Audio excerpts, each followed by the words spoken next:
The Chelan Valley north of Wenatchee is home to some stunning vistas, great wineries, and incredible agriculture. I should know, I have a storied history with this place. So right over there is where I first paddleboarded and ran into all the people that were sunbathing at Campbell's because I didn't know how to steer. Today, Tomás and I are learning what makes this valley so incredible for both agriculture and for the perfect family vacation. I understand you actually swam in this, right? I did, yeah. There was a triathlon here years ago that I did. It was beautiful. Brought the family and we went jet skiing, hung out on this very beach. Yeah, there's a lot to do and I'm excited to explore. I've only been here a couple times myself, so let's get cracking. Let's do it. This valley is really unique and we feel like it's undiscovered. As owner of Chelan Valley Farms and Leg Rioth Winery, Chad Steiner knows what makes this region so great. He's worked in agriculture across the U.S. his whole life, but for him, this valley was a special place. Surrounding the lake is like this landscape that's perfect for growing things. Coming back to Chelan and buying a small farm was kind of like our dream come true. Look at the mountains and the lake behind us and that kind of thing. You don't find this. This is like Lake Como in Italy, you know?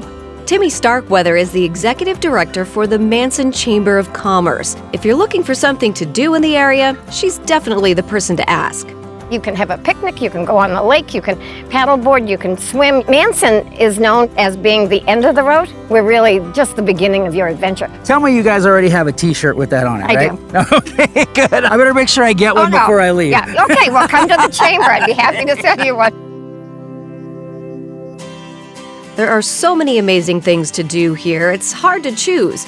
But this valley is amazing for apples, so we found a special place with a self-explanatory name. Jared England and his team run Cider Press at Manson Growers, and today they brought us in to make our very own cider blend. Right here we have 7 different varieties of apples. They're all a little bit unique. We have some really tart and tangy ones, all the way to sweet. This blend you're gonna make today is gonna be 100% unique, one of a kind. So this is like driving a car almost. Oh. Okay, so you have this pedal, this turns I failed my driving test 3 times. Okay. What? We have 3-year-olds do this, so you can do it. Okay. I'm pretty confident. We grind the apples into a mush. Now it's on to the press. Muscle man over here. Yeah. Right, righty tighty, yeah, there you go. If you want, you can sample it right off the end there. Oh, look at that. Pulled off the press. Cold off the press. Good. Oh, that's so good. We've had kids say this is like drinking an apple. So if someone who is really into wine is a sommelier, what do you call somebody who's into ciders? Is there a name for that? Cider, yay. We can make a name, right? Yeah, what do you want? After all that hard work, we ended the day with a special apple snack in the tasting room. If you're gonna go for a little adventure, look no further than Manson, Chelan, and come to the Cider Press and get yourself a fun little treat. And have a good time making some cider. I can't talk, my mouth is full. That's okay, I'll do the talking.